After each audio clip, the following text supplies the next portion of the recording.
Balaxi, depósito e distribuidor de medicamentos. Nós somos a Balaxi. Fornecemos medicamentos de qualidade portuguesa e indiana em todo o território nacional. Aqui na Balaxi fornecemos todo tipo de produto. Faça já o cadastramento de sua farmácia e receba os nossos produtos. Nós somos a Balaxi, uma marca nacional. Venha já fazer o seu cadastramento. Obtenha seus produtos ligando para o 929 58 96 89.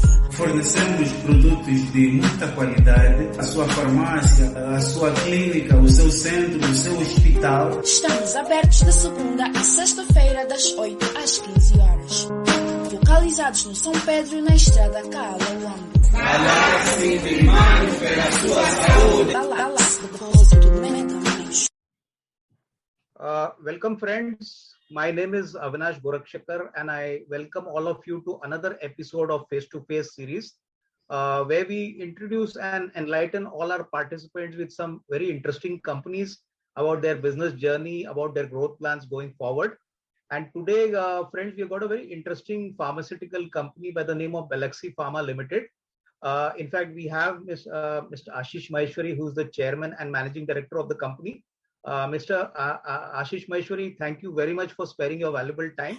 And I think we'll definitely learn a lot from you in this short conversation about the company and its future prospects going forward.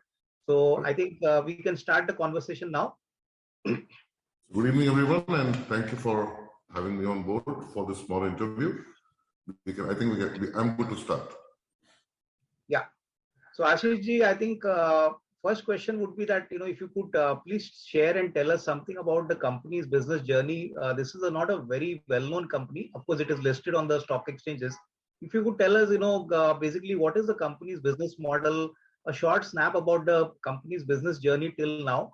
And if you could give us some key kind of summary points as to what are the key positives, the company enjoys in its respective market. So if you could add some color on that and begin.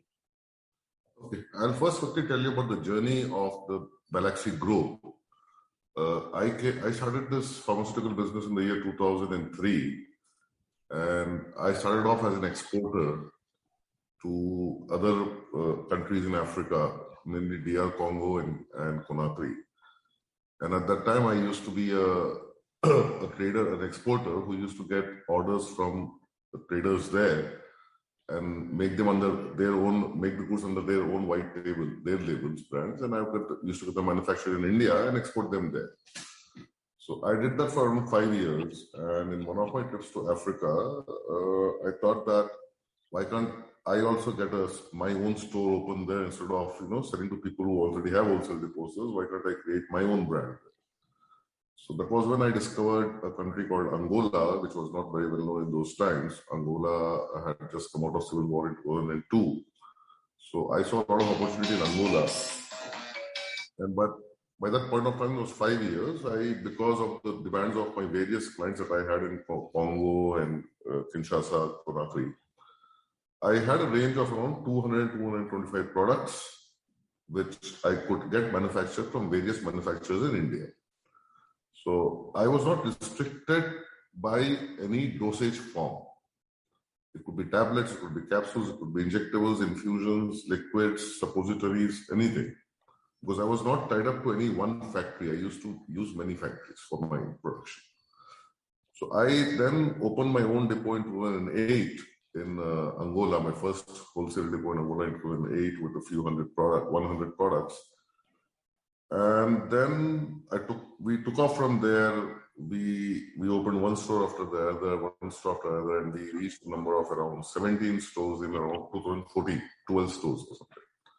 And it became of a certain size. So from there on, then we moved on to Central America because I wanted I could see some competition coming in Angola. I had a free ride in those years. So I moved on to Central American countries like Guatemala and Dominican Republic, where I opened my offices because they are what are called semi-regulated markets and they have product registrations, which take a lot of time to get products registered there. So I moved on there in around 2015 or 16, I think. And I opened my depots there in 2018 or so, 2018, 2019. So I took over a listed company in 2017, and then I started doing my business in the listed company in the financial year 1920. So 1920, till now we were doing business as a private limited company. In 1920, I started doing business in a listed company, and then I consolidated all the businesses that we have everywhere under the listed company, started consolidating them in 2020, 21, and completed my consolidation in March 2022, making Angola a wholly owned subsidiary. So that is about the journey of the Balaxi Group. And our business model is quite different. It's a unique model. It's called a stock and sell model. Now, I don't have data to say this, but more than 95% of exporters from India, people who export, India is a very big export center for medicines. More than 95% of the exporters export to other distributors in other countries, like what I used to do between 2003 and 2008. Nobody manages or controls the distribution of the products in those countries. That is one limitation that exporters from India have. Second limitation that I have seen exporters from India have is they concentrate on the finished dosage form for which they have their own factory. It can be tablets or capsules, or it can be injectables, or it can be ointments, or it can be liquids. But nobody would concentrate on the entire spectrum of dosage forms. And people also used to concentrate only on therapeutic areas at which they were good in India. They wouldn't go beyond that.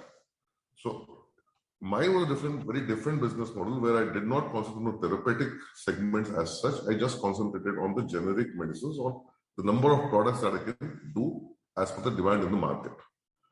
So even as of today, there is only one more company in the listed space in India which is doing a business model similar to mine. And there's one company as big which is in the unlisted space. Even today, it's very difficult for an Indian company to go there in those countries and manage. Because management of on-ground infrastructure and on-ground staff in those countries is a very fine nuance. Human resource management is the biggest asset that this company, Balaxi, possesses.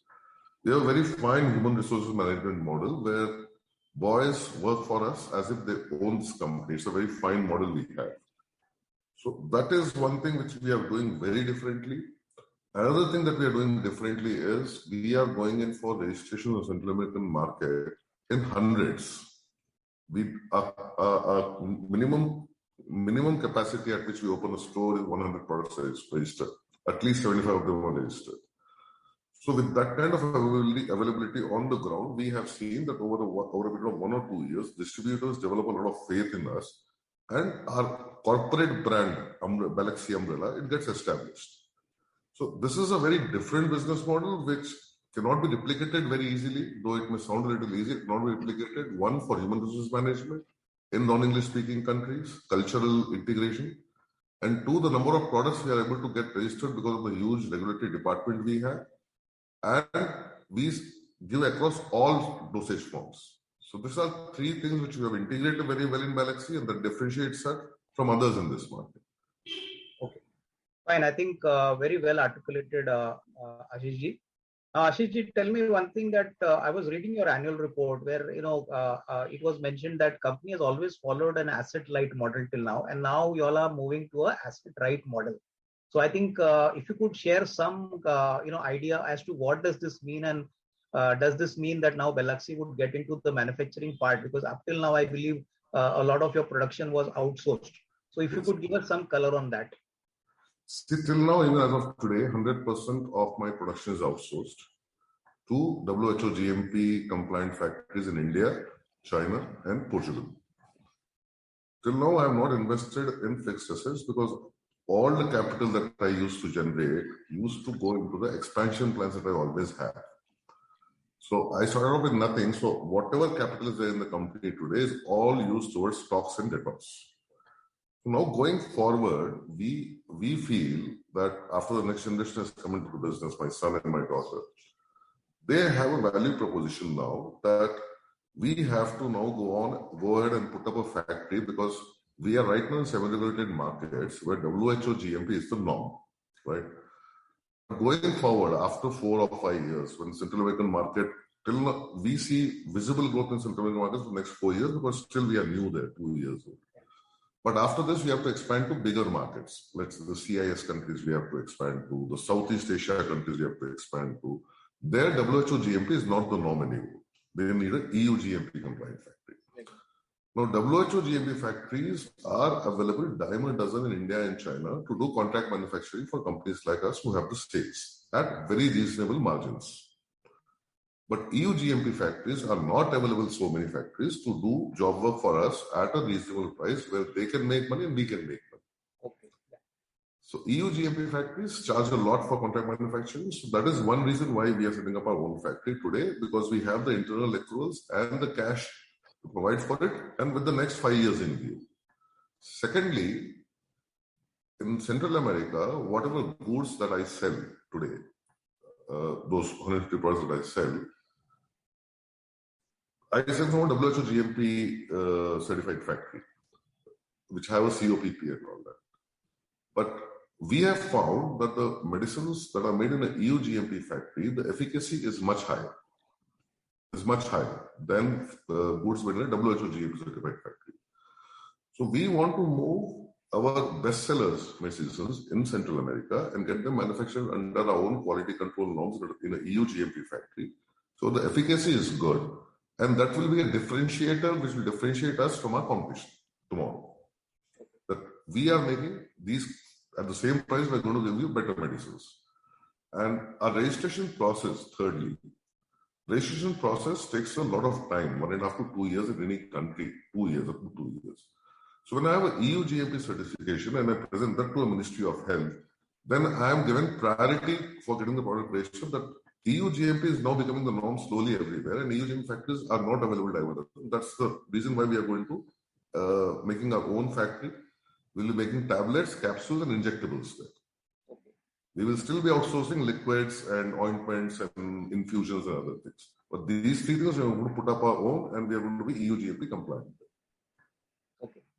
Ashish, one more thing which I wanted to know from you is that you said EU GMP certification, you will be going in, you will be putting up your own manufacturing facility. Now, what is the kind of capital expenditure which the company is planning? Because this obviously will require a reasonably large capex. And what time frame can we expect all this to actually materialize? If you could give us some idea, maybe not exactly, but maybe in the next, say, 1 or 2 years, can these plans be completely fructified for the company? See, the detailed design is in progress for the plant, and we plan to break ground sometime in the 3rd or 4th week of August.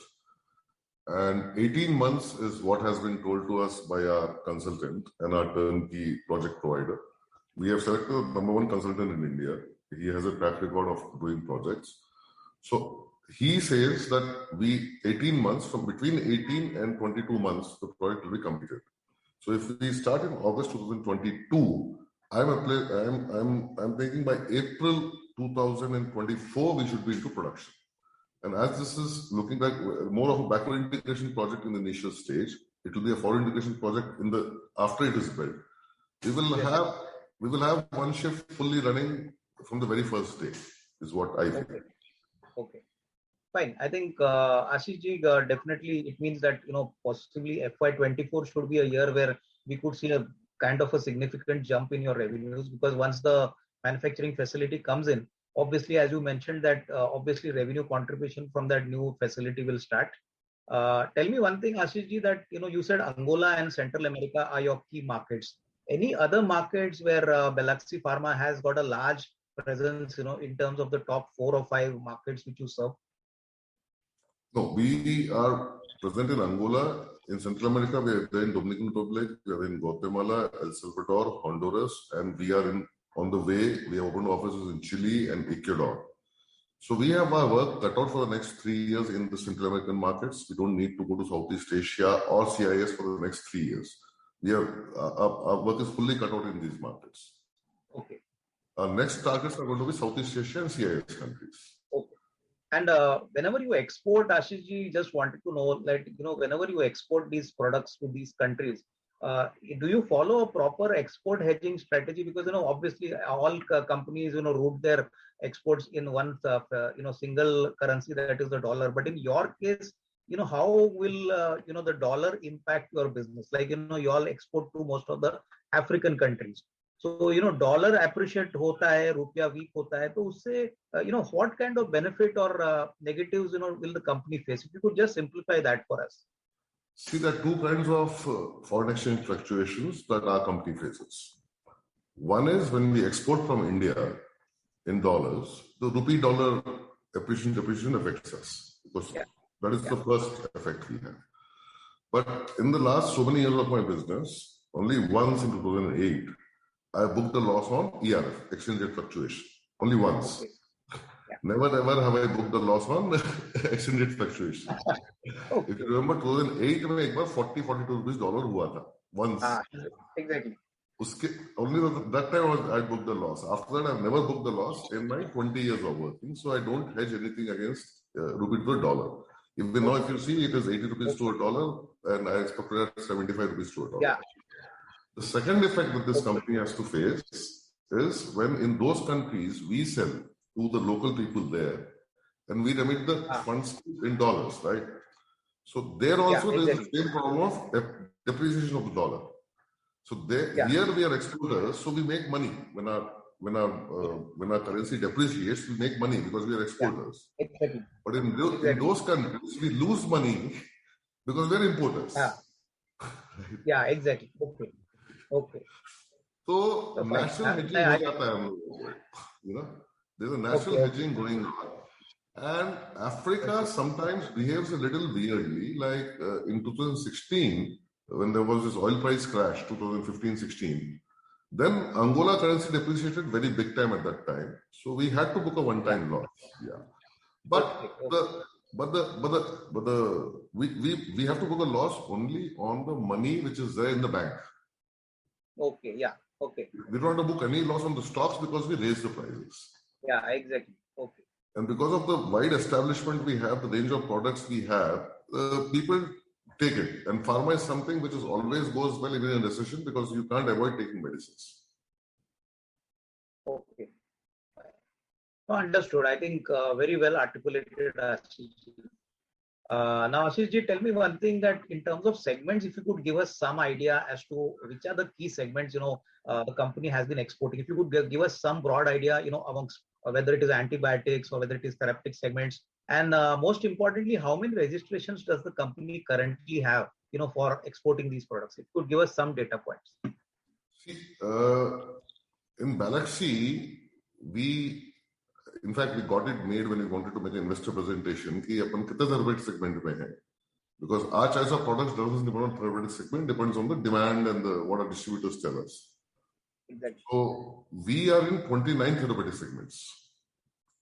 Okay. So how many therapeutic segments in India is not very this thing. 29, it's a big number to listen to. But the products are around 250 products, right? Okay. So that is our key factor in driving sales. So 640 products we have registrations as of today. 140 products are pending for approval in various ministries of health. 485 product dossiers are being made in our various factories where we get job work done and being updated in our offices. Okay, understood. I think, Ashish ji, one more thing which I saw in your annual report and your presentation is that, the company has got a consumer branded kind of business also, where a lot of products are there. So now, please tell me, what was the intention of starting this business along with the pharmaceutical business, and how big is this business opportunity? ये कितनी बड़ी opportunity है आपके लिए आगे चल के? देखिए, I started this business in 2020, pre-COVID. The reason we started this business in Angola was that we saw some kind of Balaxi is a well-known corporate brand in the households of Angola. Balaxi का दवाई है, Balaxi का दवाई अच्छा होता है, some kind of a visibility or recall we have. So FMCG is a segment which was doing very well in Africa at that time, and we realized that when you are a brand in the pharmaceutical space, in the medicine space, in the minds of the consumer, and consumer is consuming a medicine, when it comes to something like a biscuit, various kind of biscuits families eat and children eat, basically. So there is some kind of a brand recall for families. Arey, Balaxi ka biscuit hai to acha hoga yaar. Okay. And that strategy played off, and we had to, bolt on only on our distribution expertise. Exactly. We are there in 17, we have 17 godowns in wholesale depots in Angola. Every 200 kilometers, we have a wholesale depot in Angola. So for us to start, we have a distribution expertise. We already had fleets of vehicles. We have people on the ground. Everything was there. So we started our own brand in biscuits. We took a central warehouse in the capital city, and our boys in the pharma stores used to display the biscuits, and our biscuits started selling very well. So we did very well till this ocean freight hike, the huge hike in ocean freight hit us in FMCG, not in pharma. Exactly. $4,000, what we used to send freight, became $16,000. And FMCG, the FOB value of the goods is $10,000 to $11,000. Exactly. So, pura costing went for a toss. And as it happened here in India, all FMCG companies are now playing on the grammage, what to do with the grammage and reduce the. Exactly. FMCG funda is the same. यहाँ पे ₹5 का packet चाहिए, वहाँ पे ₹50 का, वहाँ पे लोग कहेंगे ₹50 का पैकेट चाहिए. Whatever. But then we had so much of goods in transit that for 6 months we didn't ship any goods because demand गिर गया पूरा वहाँ पे, and we had bigger packets. Exactly. So 6 months from October to March we didn't ship out any goods from India at all. Exactly. And from April, May, when the freights have come down to $7,000 now, we have started shipping again, and we have reduced the grammage. We worked on it from a normal 42 to your 32, from 50 to 42. We have worked on all that, worked on the price point. And now we are seeing the business coming back slowly to us. We are getting orders every month. Okay. Now about the opportunity that this business is. Biscuits, India is one of the biggest exporter of biscuits, what we call biscuits. Okay. Our kind of Indian biscuits, we are the biggest exporters. And the two biggest exported countries of biscuits from India that biscuits go to is Angola and Haiti. Okay. Angola, we are present, we are very strong, and we saw the movement pre-COVID. Now we can see more. Haiti is served by Dominican Republic. No business company or business house or businessman works in Haiti because of geopolitical reasons and whatever. So Haiti is completely served by Dominican Republic, and we are very well established in Dominican Republic also. So that was one of the also things that we have to it is a natural opportunity for us where India is exporting the biggest quantity to Angola and Dominican Republic, and we are so well established there. And there is some kind of a recall and synergy between these two things. So we see a lot of opportunity because Angola is one country. Then there are other countries in Africa where we can go and sell our biscuits, in Dominican Republic, in Guatemala. So we started this business with that view. And once we reach a critical level of sale in that FMCG part, then we will think of setting up our own small factory for FMCG. Okay. In FMCG, margins are very thin. Volumes are good. Exactly. Margins are thin, volumes are good. So when we set up our own factory, I think our margins are going to shoot up by 60-70%. Okay. In pharma, when I set up my own factory, my margins will shoot up by probably 12-15%. That's it. Exactly. But in FMCG, it will shoot up by, because they work on thin margins and we work on thin margins. Exactly.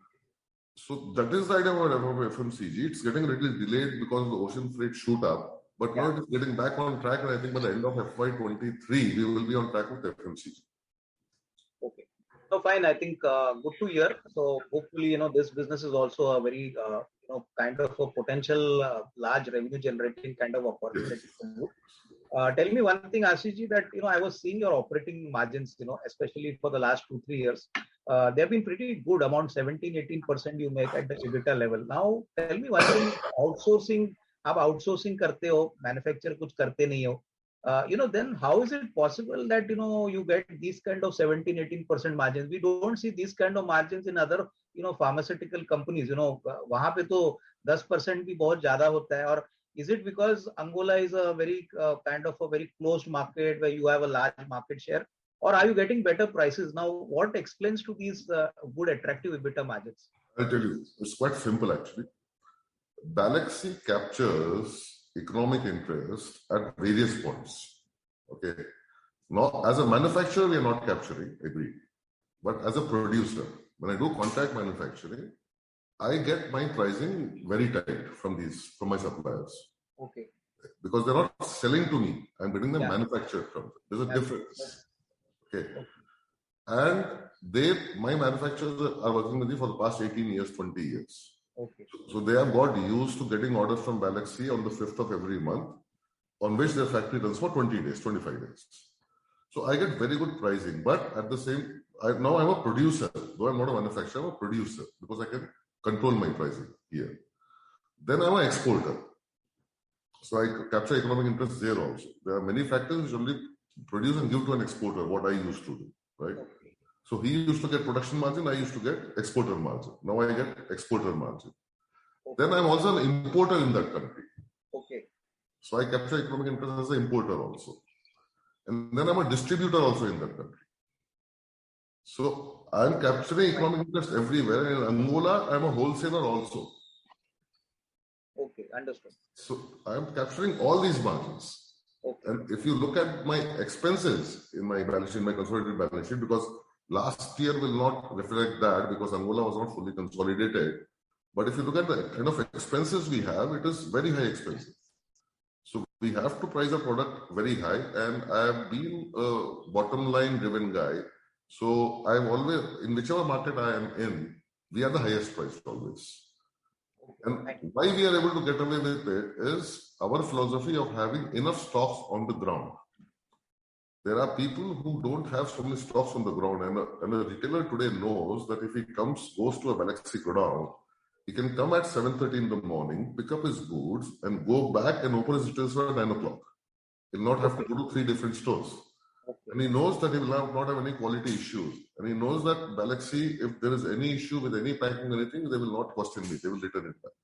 Okay. So that's a goodwill we have built over the years. Oh, fine, understood. I think very clearly and nicely articulated, Ashishji. Ashishji, tell me one thing on the working capital side also. I've observed something interesting that, you get a good amount of suppliers credit. That also is one of the good reasons why your working capital has been more or less been maintained well. So, suppliers credit पे भी आपको अच्छा terms conditions मिलता है. I mean, in this also I think. I got your point.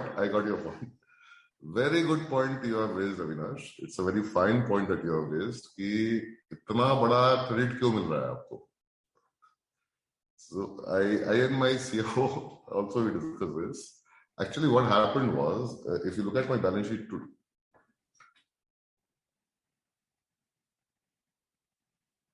Yeah, please continue. Okay, because I'm not able to see you. Okay, so if you look at my balance sheet, you will see creditors of around 52 crores, right? As a cost of goods sold, it comes to around 97 days, right? Which is a very high credit to get. Now, out of that, we have consolidated Angola in the last quarter. Angola has become a wholly owned subsidiary of Balaxi Pharmaceuticals. Okay. In the January to March quarter. Now, in the Angola balance sheet, Balaxi Angola balance sheet, there are 17 crores of creditors which are not within the group. Okay. All the creditors everywhere are all Balaxi Pharmaceuticals or Balaxi Global, right? Okay.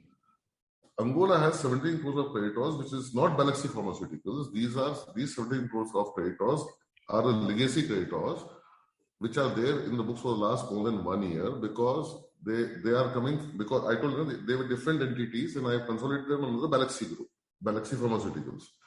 Okay. So these are creditors which have to be repaid. We will repay them as soon as we have some extra cash, right?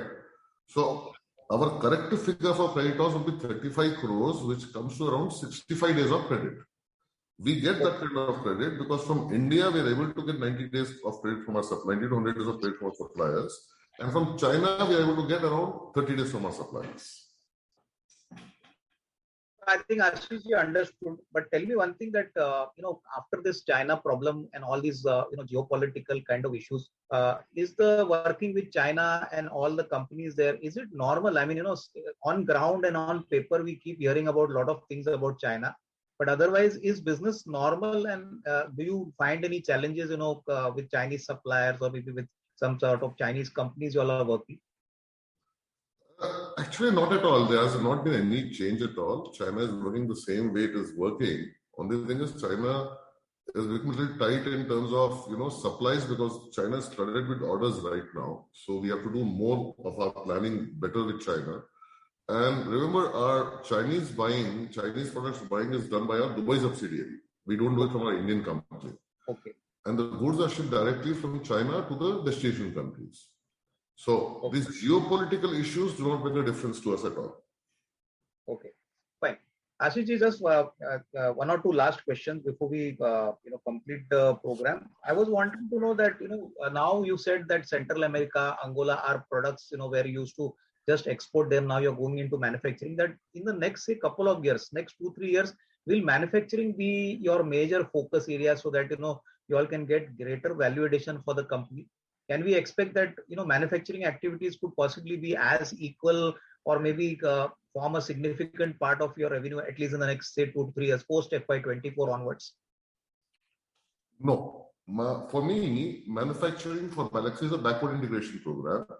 It will become a forward integration program later on, but right now it's a backward integration program. For us, the major concentration is expanding our sales in our existing business, expanding the number of registrations we have. And we see one-sided growth for us in Central America for the next 3 or 4 years.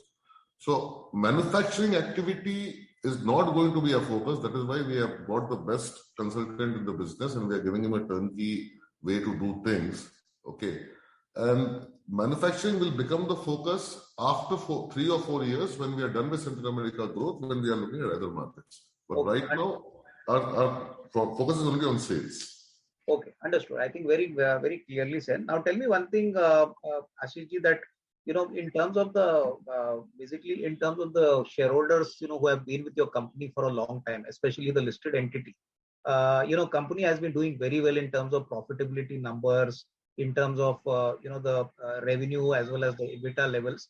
Now, in what way are you planning to reward the shareholders? Because now you are a listed entity. So, obviously all of us see the company on the stock market. So, aage chal ke any dividend payout policy are you planning or any kind of distribution ratio you all are planning so that, normally shareholders are providers of capital for the longer term.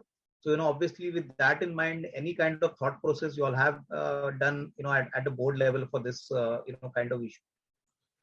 See, what we are looking at is from a value creation point for shareholders, purely from a value creation point for shareholders. We are setting up a world-class factory and we are going to control our production in terms of quality also.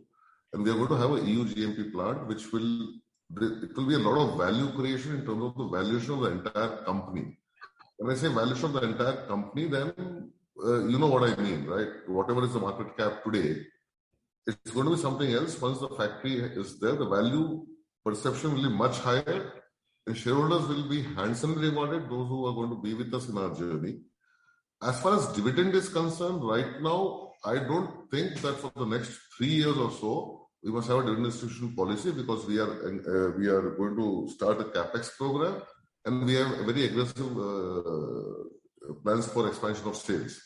So after 3 years, we may get into a dividend distribution policy, but not before that. In terms of value of the company which will be created, once the capex plan is over, it's going to be a tremendous reward for shareholders. Ashishji, one question which is very important for a medium-sized company like yours, which is growing aggressively, is that what is your responsibility? Is it getting new business for the company? Is it on strategy? How do you spend your time for the company's management, and how are you assisted? In terms of other professional managers or maybe some other family members who have joined the business. If you could share some thoughts on that. See, we have divided our business into, if geographically if I have to divide my business, is Africa and Central America, right? So we have divided these geographies into Africa and Central America. Central America is fully headed and handled by my son, who is a graduate in economics and business from MNU Atlanta. And he travels to Central America for 20 days every second month. That is our policy of managing it. And in every country, we have in every store in Angola, we have 2 Indian managers. We don't leave it to local people. And then we have a staff of 8 or 10 people in the Angola office. In other countries, we have 3 Indians always and 1 Indian on the bench because it's a distribution model. And these are always, we always have Indian expats handling them sent from here, from India, not hired from anywhere else, right? So that is one business model. And Africa, I look into Africa, but I have a very able team who has worked with me for 15 years. My planning head is a very able guy. My procurement is looked after by my son, and we have a procurement who is a very able guy. So human resource is something that I told you, we have a fine nuance of handling it. On the corporate side, we have my EA Sunny who handles things on the corporate side. On the FMCG side, it's my daughter who heads that business under my guidance. Of course, everything is under my guidance because they're all very young now, but I've given them complete independence to handle it, and that's how we handle the entire business. Strategy-wise, it's my thing to set up this factory. I will be the in-charge guy who will set up this factory along with the consultant, decide on the capacities, decide on the capex, decide the entire. And then we have a very able CFO, Amol Mantri, who is an expert in handling all these 7 or 8 currencies, and he has everything in his head. So as a management team, we have a well-tuned, high-tuned team who is very well motivated in terms of doing something for the company. And it's a growing company. Everyone is enjoying what they are doing. No, fine. I think Ashish ji very well articulated. My last question to you is, Ashish ji, you have been in the industry for such a long time, and we have seen, pandemics like the COVID for the first time. So in your assessment, when you export products to, Central America, Angola, what are the key risks, which your business faces? Like, hopefully everything is getting normal now. COVID is no longer being spoken. Business normalcy abhi वापस आ रहा है. But typically in your business, what could be the kind of areas where possibly which could, pose as little risky for you? I mean, obviously every business has got its pluses and minuses. So in your business, what could be the potential risk which could arise, if at all, if you could please share? I don't see COVID as a risk. I see COVID as a risk on the supply side, but I think we have all matured from that now. I don't see COVID as a risk on the supply side. Currency, Central America, it is not a risk at all. It is not a risk at all. It is as good as India. They fluctuate around 5% a year. In Angola, sometimes we see currency fluctuations of 20% in a year, once in 3 or 4 or 5 years. That's a slight risk we run, but that is only, as I told you, on the bank balance that is there in the local currency. Okay. This logistics also has pressured us a lot because where we used to have 60 days of working capital in transit, now we have to put 90 days of working capital in transit itself. So logistics is something which is coming out. Unless until something drastic changes somewhere, I don't see much of a risk in our business. It's a safe business and it's a very steady business. Oh, fine. I think Ashish ji, thank you very much for your valuable time, and I think we could get a lot of insight from your discussion. So all the best, and we'll definitely like to keep in touch with you in future also. And my best wishes to you and your entire team. Thank you, Avinash. Thank you very much. Thank you, everyone.